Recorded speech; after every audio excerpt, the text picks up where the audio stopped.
Good morning, everybody. Good morning. Well, we have a very full program, so I want to just go ahead and get started because we have a lot of amazing speakers this morning, and I want to make sure that everybody gets a chance. But thank you, first and foremost, for being here on a Saturday morning. I know it's a big ask, but I hope everybody is enjoying their breakfast and has their coffee. The Friday Center staff has been amazing, and I hope you're appreciating their hospitality. But major applause for the Friday Center because they're doing fantastic this morning. Thank you. Thank you. So, I know that this event often feels like a political one, but we are also a mental health event. And as such, I would like to set a few ground rules and ask folks to have some care and respect for their colleagues and the other folks that are in the room. Folks will be sharing their stories and their experiences of mental health today, and I hope that we can extend some unconditional positive regard to them. This is a wonderful concept for mental health, and for those of you that this is a new idea, it means that you will accept that person regardless of what they're saying, and that you will be respectful to what they're sharing about, etc.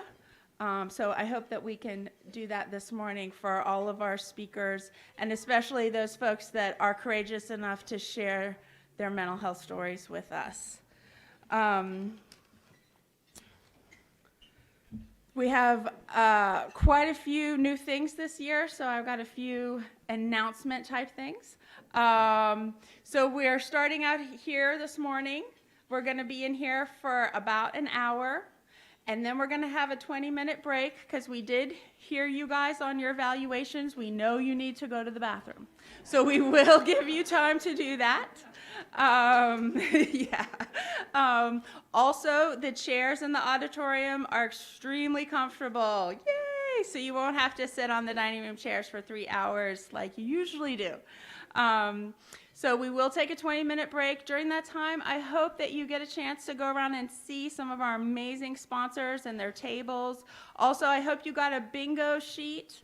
And those are going to be getting filled out as you go around and talk to folks. Go ahead and check off some boxes. And then if you put that in the box at the end of the intermission, we'll be drawing door prizes at the very end of the event. And you need to be present to win. So for folks who will stay to the very, very end, that would be great. Let's see. So we're very pleased to have NASW here with us today as our title sponsor. Any social workers in the house? Woo! Okay. Well, if you're not a member of NASW yet, stop by their table. They're definitely there to support a social worker throughout their entire career, and they certainly have done that for me. So I hope you guys do not miss that opportunity.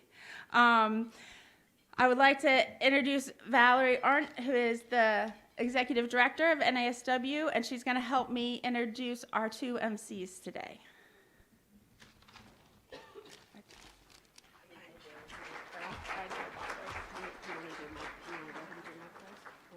Okay. All right, so we have gone back to the style of having two MCs, and so I hope you appreciate that today. So I would like to introduce Senator Mike Woodard. You guys remember him from last year and the year before and the year before and the year before. We are so lucky to have him and have his support and to always be here. Senator Woodard first joined the General Assembly in 2013, and he represents District 22, which includes Durham, Granville, and Person counties. A former Durham City Council member, Senator Woodard's career has included administrative positions with Duke University and Duke Health Systems, in addition to assignments with Durham Technical Community College. He is a native of Wilson. Senator Woodard is also a graduate of Duke University with degrees in economics, political science, and nonprofit management. And you can read a whole lot more about him on our website and see all the awards that he's won and all the other activities that he's involved with. Will you please stand?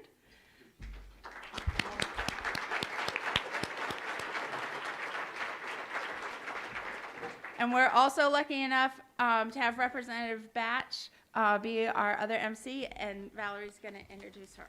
Thank you, Jenny. As Jenny said, my name is Valerie Arndt. Aren't you all glad to be here today?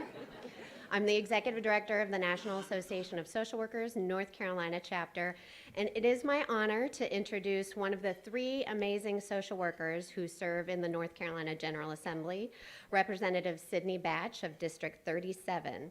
And in addition to being an amazing social worker, Representative Batch is also an attorney and a child welfare advocate raised in North Carolina. She's the founding partner at the law firm Batch, Poore & Williams, which primarily focuses on family law, child welfare, and appellate work. Representative Batch serves on the Judiciary, Finance, Elections Law and Ethics, and State and Local Governments Committees. And I'm also proud to say that the very first bill that she was the primary sponsor of was the bill that saved clinical social work licensure in the state of North Carolina. Thank you. Yes, thank you, Representative Batch. So thank you in helping me welcome social worker and Representative Sydney Batch as our co-master of ceremonies for the 42nd Annual Legislative Breakfast on Mental Health. At this time, Representative Batch will acknowledge members of the Breakfast Planning Committee. Thank you so much.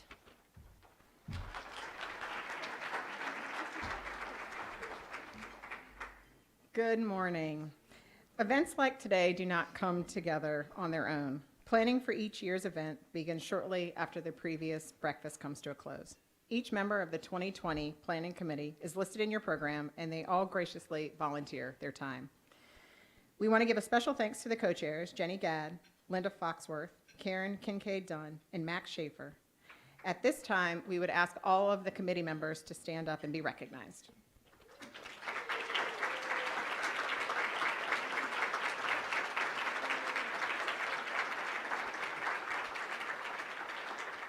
Thank you for all you do in order to make today and every single event successful.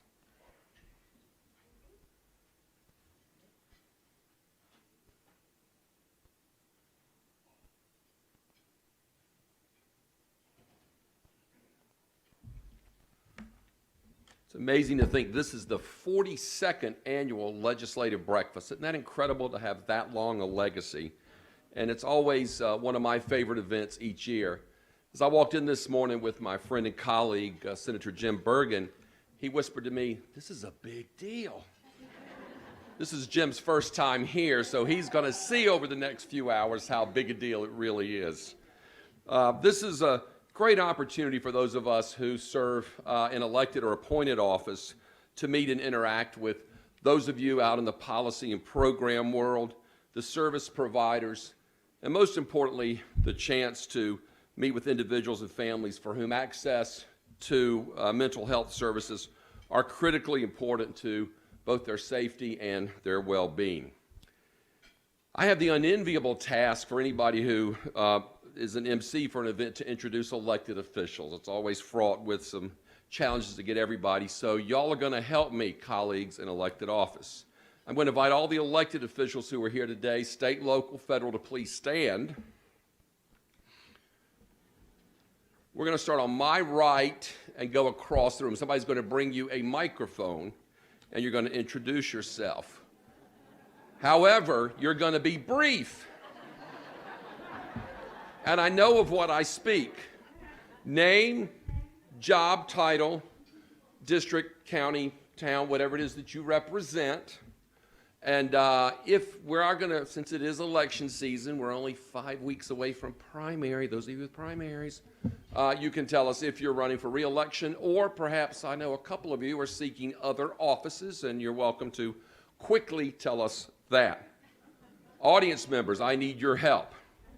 We politicians love applause, and you certainly want to clap for your representative or senator or county commissioner or town commissioner, but we're not going to let you do that. We are going to observe the one clap rule. We've tried this a couple of times. Y'all seem to like it because you want to acknowledge your folks, right? So after they introduce themselves, you're going to do one clap. That's it. Got me? That way, you've gotten the pleasure of recognizing your person, and your politician or your elected official has gotten some feedback, okay? So we're going to practice, all right? Colleagues, this is how it goes. I'm Mike Woodard from the North Carolina State Senate, representing District 22, and I am seeking re-election to my office this year.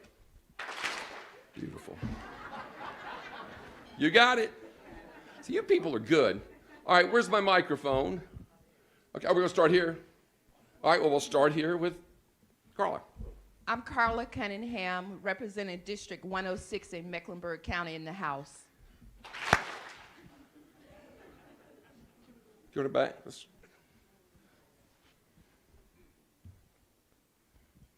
I'm Sherry Merle. I'm a district court judge in District 15B, Orange and Chatham counties, and I'm running for re-election this year. I'm Samantha Cabe. I'm a district court judge in Orange and Chatham counties as well, and I'm running for re-election this year, unopposed, as is Judge Merle. Good morning, I'm Marcia Morey, State House Representative, District 30 from Durham, and I'm running for re-election. Hi, everyone. Excuse me. I'm State Representative Julie Von Hafen, representing District 36 in Wake County, and I'm also running for re-election this year.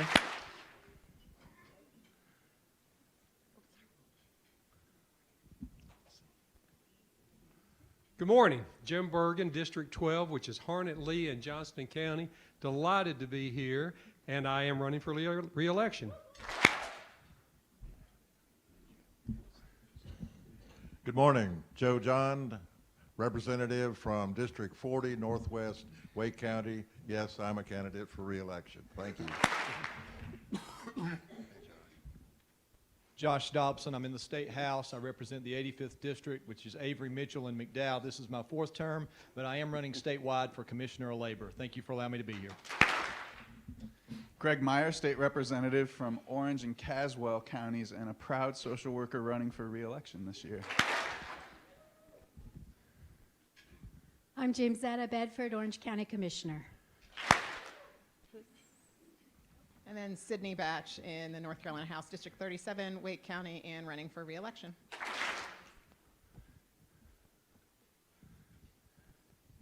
Hi, I'm Matt Hughes. I'm a town commissioner in Hillsborough and was just recently elected to a full term last November.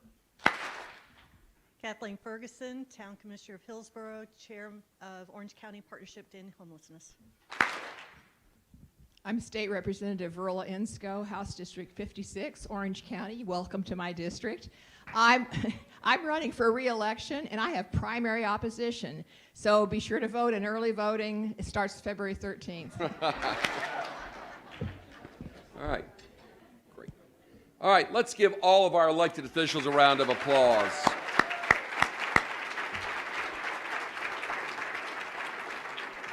Colleagues, thank you for being brief, and audience for following the one-clap rule. So, as you all can see in our program, the theme for this year's breakfast is building access to care, paradigm, partnership, and possibilities.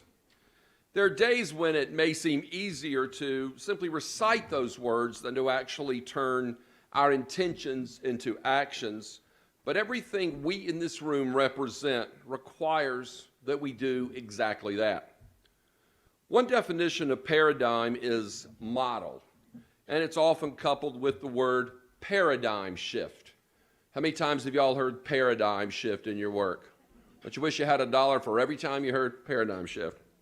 But that indicates innovative and critical review. We all know that partnership means how cooperation and collaboration enable achievements that we may not have been able to reach on our own. So today, that's for something else. So possibilities is where vision enters the mix, and we look to find ways to review, revise, and refocus our energies and resources to meet critical needs. We've reached the part of our program this morning where we're going to hear from the senior leadership team at the Department of Health and Human Services. I brag about this team quite often, and I brag about them quite a bit to Governor Cooper. I've always thought one of Governor Cooper's talents was being able to recruit great folks to work with him, and I think that is not better exemplified anywhere else than in the Department of Health and Human Services. I remember very well the day Governor Cooper introduced Dr. Cohen as his nominee for the Secretary of Health and Human Services, and as we say down home, she wasn't from around here, so I had to Google her to find out who she was. And when I Googled her and saw her impressive resume, her academic credentials, her patient care credentials, which she brings to the job every day, and her administrative credentials, I thought, how in the world did he convince her to come down here to North Carolina and take this job? Aren't we grateful he did, and aren't we grateful that she accepted our job as Secretary of Health and Human Services? Because not just has Dr. Cohen been an integral part of, I think, bringing a lot of life to our Department of Health and Human Services, but the incredible team she's had around her and recruited herself for the last 3 years. So we're going to hear from some of the leadership team in Health and Human Services. They're going to give us their insight and assessment of the state of mental health services here in the state and implications for service delivery and access. I'll mention who they all are and then just give them a quick introduction. So we are honored to have with us today Dr. Mandy Cohen, who I already bragged about, Secretary of Health and Human Services. Cody Kinsley, so many of you get to work with very closely, our Deputy Secretary for Behavioral Health and Intellectual and Development Disabilities. And Deborah Farrington, the Chief of Staff for the Deputy Secretary of North Carolina Medicaid.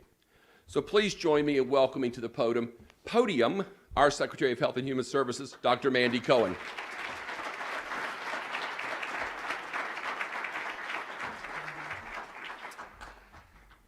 Good morning. Well, thank you, Senator, for such a kind introduction. I was remarking that this is my 4th breakfast that I'm joining at, so thank you, yes. And then reflecting on the last 3 years of the work that we have done together, I'm really proud, and I want to echo Senator Wooders' comments about the team, right? Because the work and the real day-to-day progress that we made has really been because of the amazing team at the department. I'm so grateful.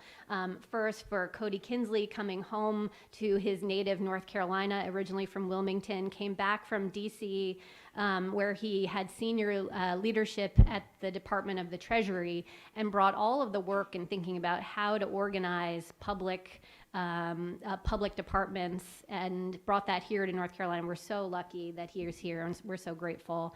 To Deborah Farrington, who I asked to take on a different and bigger role to help us bridge what we were trying to do in the department and how we communicate about that and engage with the very important partners that we have around the state, and she's done an incredible job.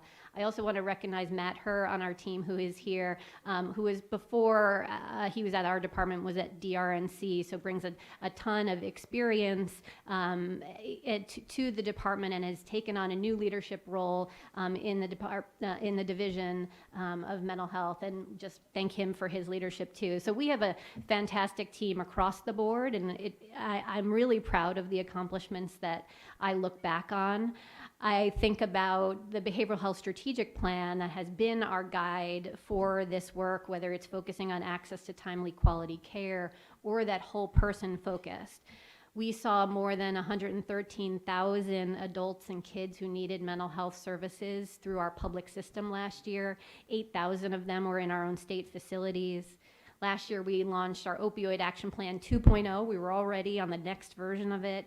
We launched our substance use disorder waiver that we got from the federal government. We saw the first decrease in opioid overdose deaths that we have seen in a decade, so that was huge last year. We've continued to make progress in our Medicaid space on integrating physical and behavioral health. I personally, as a physician, think this is incredibly important just from my own clinical practice. And now, yes, things have been slowed up a bit as we work through some of the budget issues here, but the direction is right. And even just last week, we put out yet another policy paper to be transparent about the way we're thinking about integrating physical and behavioral health as we move forward with that work. I'm pretty excited. If you haven't been out to Morganton lately, the new Broughton Hospital is open and it's beautiful. Better late than never. It was an incredible team effort out in Morganton for our team to move hundreds of our patients within only several hours from the old facility to the new. They did it in an incredible team-oriented way, and the patients and the staff couldn't be more happy to be in a space that truly gives them the dignity of what they deserve, which is to be cared for and to start their recovery in a state-of-the-art facility. We have also needed to respond to some crises that have happened, not just the opioid crisis, but we've had a number of unfortunate hurricanes that you know that have hit our state pretty hard. And our team in behavioral health worked with folks in Trillium and other LME MCOs to really make sure that we had crisis counseling available. And we've touched more than 250,000 people with crisis counseling since 2018 because of those hurricane victims. So that's a huge effort. And then I'm really excited and proud of some of the infrastructure that we've been building to knit together what's going on in our healthcare systems and what's been going on in our community. These are things that, frankly, those in the mental health world have known for a really long time, that we can't just think about recovery as just medicines and doctor's visits. We have to think about that in a very holistic way, and making sure we're thinking about health not as just medicine, but as what are the things that really make folks healthy. And we know that involves housing security and food security and transportation and access to job training, and making sure you're in safe communities, right? So we've been doing a ton of work over the last 3 years to very intentionally bring together health and human services. It's in the title of my job, but often health would be kind of over here doing good stuff, and human services would be over here doing good stuff. But we really realize that we're helping the same person, the same family, the same communities. And so how do we bring those together? So the embodiment of that for me has been a public-private partnership that we launched this past year called NC Care 360. It is actually a technology tool that embodies that knitting together. It is a technology platform that allows health and human services to finally communicate, to refer to each other, to track together, to actually care for that same person or family together and share information. It's already in 52 counties in the state, and will be in all 100 by the end of this year. If you haven't heard of it, look it up. You can Google it right now, NC Care 360. I'm really proud of that effort. I think that is going to really be the backbone of allowing us to be a healthier state, whether it's that you are recovering in the mental health space or any other folks here in the state who just want to be healthy, and how we knit that together for a healthier state. So a lot to be proud of. And the folks in this room, I look around and see friend after friend after friend who has been a champion and partner in this effort. And we need everyone rowing in the same direction, aligning towards that vision of health so that we can truly build a strong state of North Carolina. But there is one thing that I am continually disappointed that I have to talk about every single time at this breakfast. And you can hear my voice. I'm getting frustrated, guys. And the fact is that 37 other states have said yes to Medicaid expansion, and yet North Carolina continues to not be able to find a way to yes. And that's just not acceptable to me. I think it is taking away tools. Thank you.